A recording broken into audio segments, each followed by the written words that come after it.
All right, guys, this is the day that we went to the landmark in Alamo, Texas, so we can race our Hot Wheels.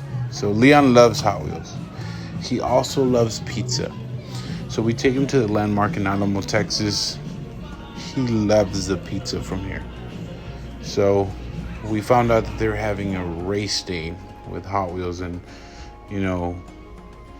we had to go. That's his thing.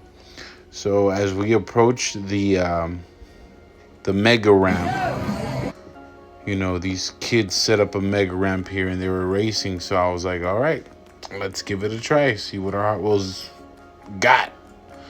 But yeah, we tried a few races.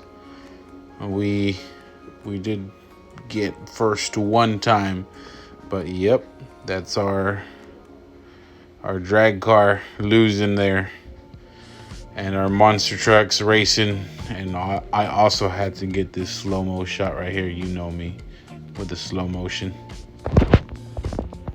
Yep, make sure you like and subscribe, and thank you very much for watching.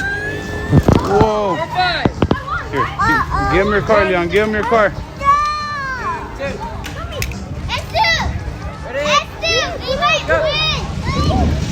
Whoa!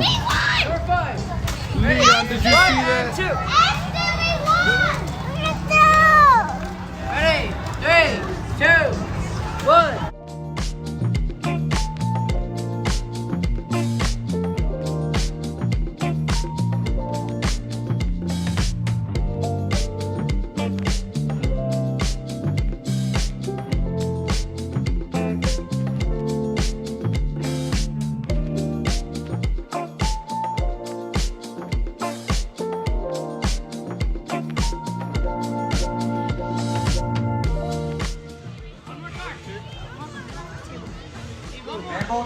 You ain't got to tell me twice for pizza.